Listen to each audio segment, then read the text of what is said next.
Assalamualaikum warahmatullahi wabarakatuh. Perkenalkan, nama saya Nova HP, NIM 1914080003. Saya dari kelas Tadris IPA Fisika A dengan mata kuliah Biofisika. Baiklah, pada video ini saya akan menjelaskan tentang bioakustik.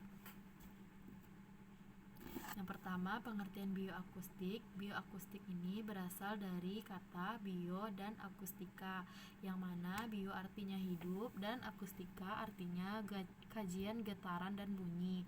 Jadi dapat kita simpulkan bioakustik adalah ilmu yang menggabungkan biologi dan akustik yang biasanya merujuk pada penelitian mengenai produksi suara. Selain itu, dispersi melalui media elastis dan penerimaan pada hewan termasuk juga pada manusia. Yang kedua, materi tentang konsep getaran atau vibrasi, gelombang bunyi, dan suara. Kita masuk kepada materi yang pertama, getaran atau vibrasi. Apa sih itu getaran? Nah, getaran adalah gerakan yang teratur dari benda atau media dengan arah bolak-balik dari kedudukan. Menurut Gabriel, getaran terdiri dari dua, itu adalah vibrasi getaran udara, dan yang kedua vibrasi getaran mekanis. Apa sih itu masing-masingnya? Nah, kita bahas ya.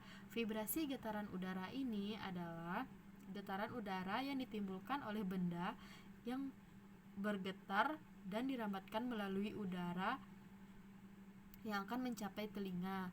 Getaran dengan frekuensi 1-20 Hz tidak akan terjadi gangguan pendengaran. Pada intensitas 140 maka akan terjadi gangguan vestibular atau gangguan orientasi.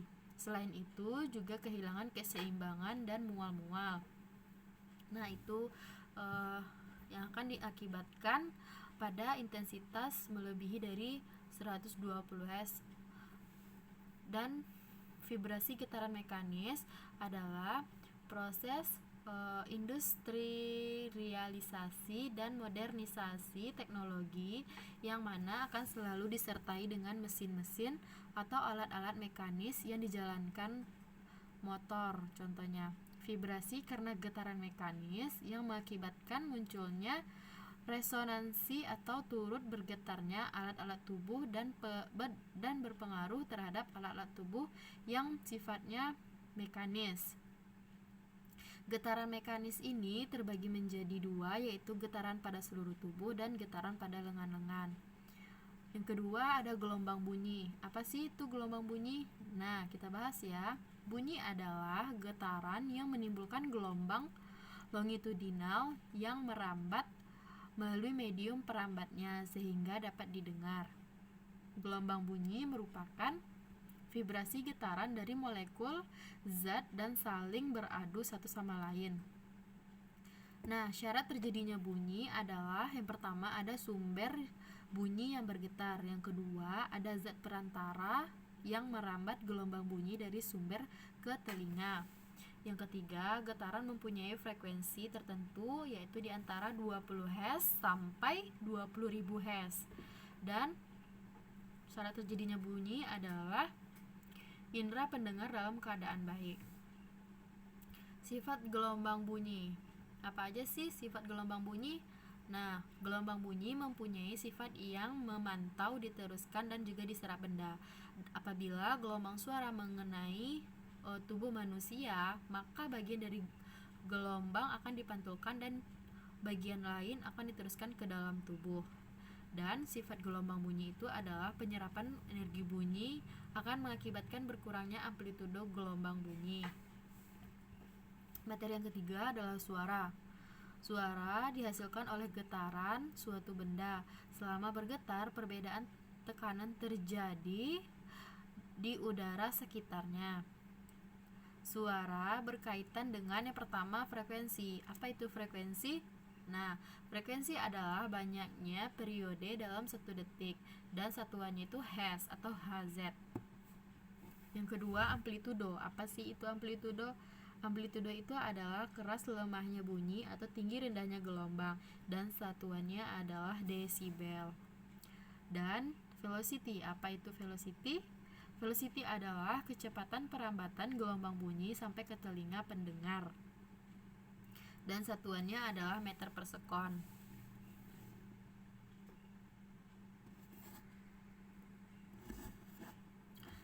Materi selanjutnya, kecepatan bunyi pada berbagai medium.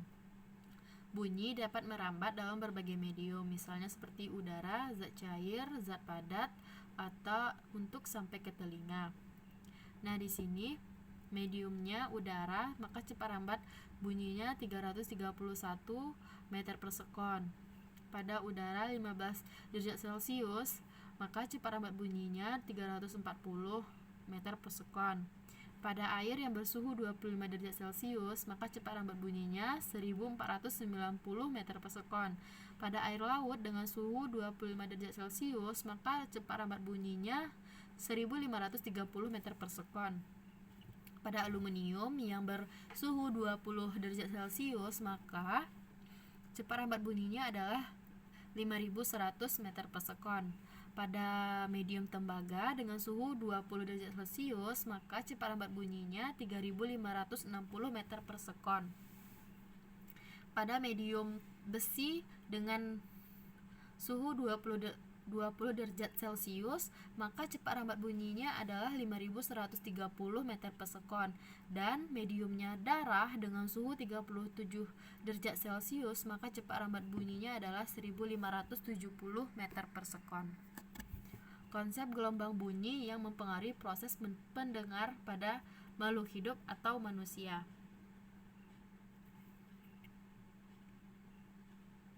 Unsur-unsur bunyi terdiri dari yang pertama, tinggi nadanya bunyi. Semakin banyak jumlah getaran yang dihasilkan dalam selang waktu tertentu, maka bunyi yang dihasilkan akan semakin nyaring. Yang kedua, kuat bunyi. Kuat bunyi dihasilkan bergantung pada amplitudo getaran. Yang ketiga, warna bunyi adalah bunyi khas yang dihasilkan oleh suatu sumber bunyi. Berdasarkan frekuensi gelombang bunyi dibedakan menjadi yang pertama, gelombang audiosonik. Gelombang audiosonik ini merupakan gelombang bunyi yang berada pada rentang frekuensi 20 Hz sampai 20.000 Hz. Frekuensi inilah yang dapat didengar oleh manusia. Yang kedua, gelombang infrasonik. Gelombang infrasonik ini merupakan gelombang bunyi di bawah gelombang audiosonik, yaitu lebih kecil dari 20 Hz. Contoh hewan yang dapat mendengar gelombang infrasonik ini adalah ikan paus, gajah, dan lain-lain sebagainya. Gelombang yang ketiga ada gelombang ultrasonik. Gelombang ultrasonik ini merupakan gelombang bunyi yang frekuensinya lebih besar dari audiosonik, yaitu lebih besar dari 20 Hz. Hewan yang dapat mendengar gelombang bunyi ini adalah kelelawar. Nah, materi selanjutnya, struktur dan fungsi organ indera pendengaran pada manusia dan hewan. Struktur dan fungsi organ indera pendengaran pada manusia dan hewan ini terdiri dari telinga, yang mana telinga manusia terdiri dari 3 bagian, yaitu telinga bagian luar, telinga bagian tengah, dan telinga bagian dalam. Kita bahas satu-satu ya kawan-kawan. Telinga bagian luar atau auris eksternal. Bagian ini terdiri dari daun telinga, yang disebut juga dengan auricula, yang mana berfungsi untuk menentukan arah bunyi yang didengar dan memperkuat suara-suara yang diterima. Fungsi ini dilakukan karena daun telinga mempunyai bentuk seperti corong dan terdapat benjolan yang terdiri dari tulang rawan dilapisi kulit. Telinga bagian luar ini juga terdiri dari liang telinga luar, yang mana fungsinya adalah untuk menghantarkan getaran suara yang mempertahankan kelembapan suhu dari udara yang masuk. Di dalam liang telinga ini terdapat bulu-bulu yang sejumlah kelenjar yang mengeluarkan kotoran telinga. yang mana berfungsi untuk melindungi telinga supaya tidak kemasukan barang atau serangga. Yang kedua, telinga bagian tengah atau iris media. Telinga bagian tengah berupa rongga kecil yang berisi udara, terletak di dalam tulang temporal dan dindingnya dilapisi sel epitel. Terlihat pada gambar ya kawan-kawan.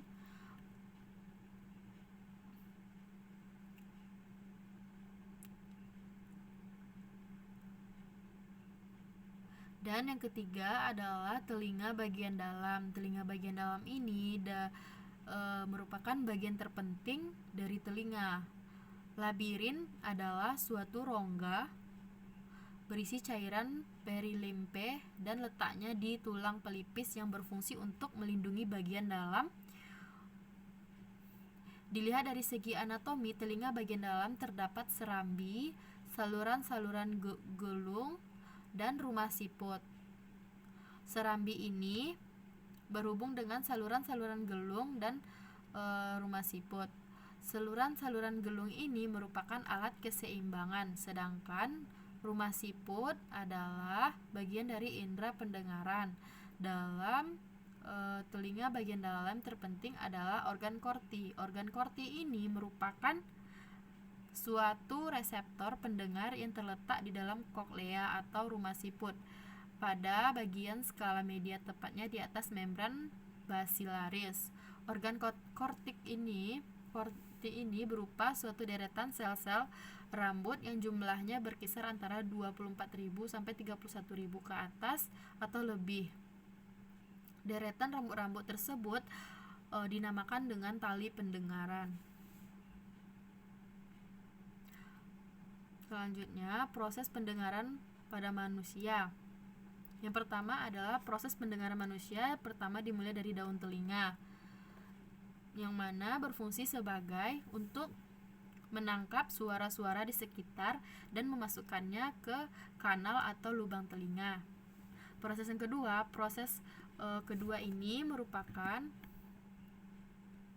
melalui lubang telinga yang diterima oleh gendang telinga, yang mana mengakibatkannya bergetarnya 3 tulang pendengaran, yaitu malleus, incus, dan stapes.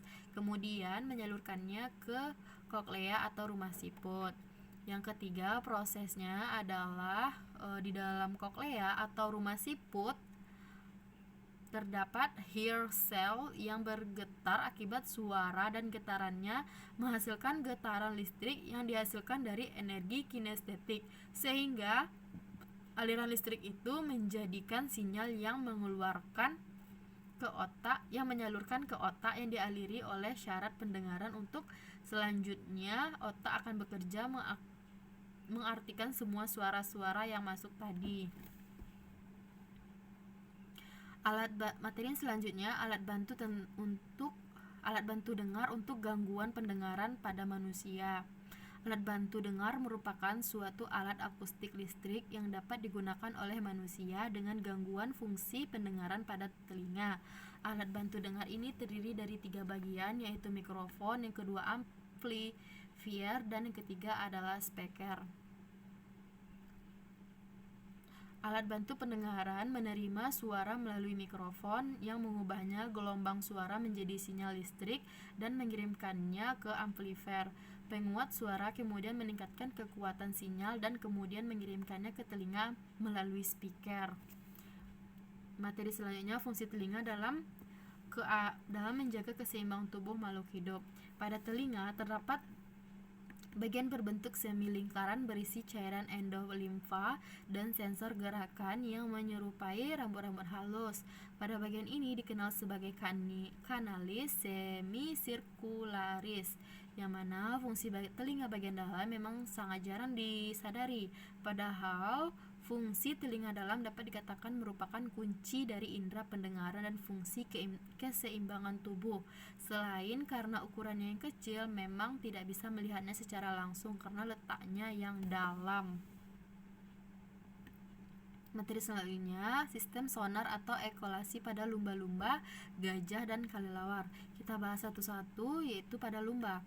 Salah satu keunikan lumba-lumba yang diadopsi manusia adalah sistem komunikasinya. Mamalia laut ini memiliki sistem komunikasi yang menggunakan suara sonar. Sistem ini digunakan oleh lumba-lumba sebagai alat navigasi yang disebut dengan ekolasi. Yang kedua, gajah. Gajah bisa merasakan datangnya badai dengan telinganya yang besar. Gajah juga mampu mendengar suara berkumpulnya awan sebelum hujan. Nah, kelelawar. Kelelawar banyak dijumpai di gua-gua yang sangat gelap. Untuk dapat terbang dengan arah yang benar, kelelawar menggunakan sistem sonarnya tadi.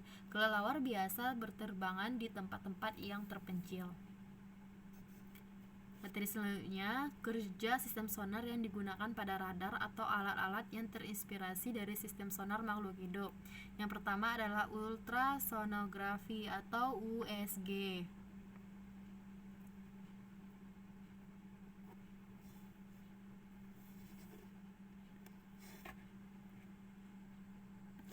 Pada ultrasonografi ini dimanfaatkan adalah gelombang ultrasonik, yang mana gelombang ini dimanfaatkan untuk mengamati janin bayi dalam kandungan yang dikenal dengan USG. Alat ini memancarkan berkas ultrasonik ke rahim ibu hamil, kemudian melacak perubahan frekuensi bunyi mantul dari jantung dan berdenyut dan juga darah yang beredar.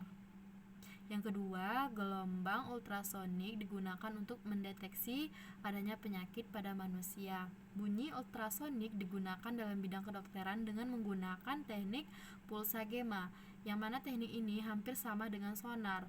Pulsa bunyi dengan frekuensi bunyi diarahkan ke tubuh, dan pantulannya dari batas atau pertemuan antara organ-organ dan struktur lainnya dan luka dalam tubuh kemudian dideteksi.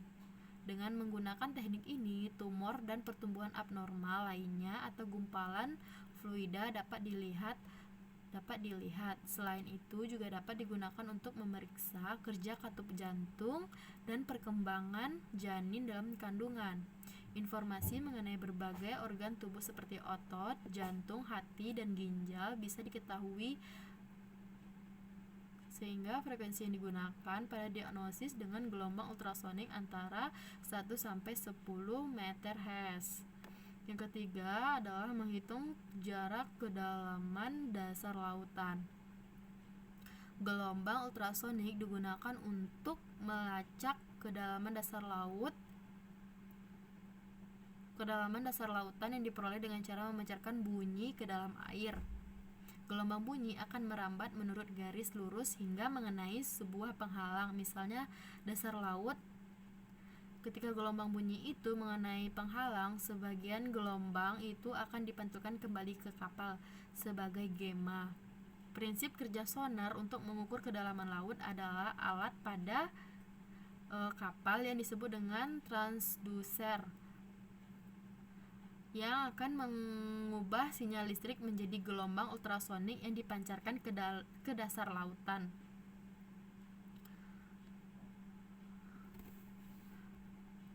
Nah, mungkin hanya itu materi tentang bioakustik yang bisa saya jelaskan. Mohon maaf apabila ada kesalahannya. Terima kasih. Wassalamualaikum warahmatullahi wabarakatuh.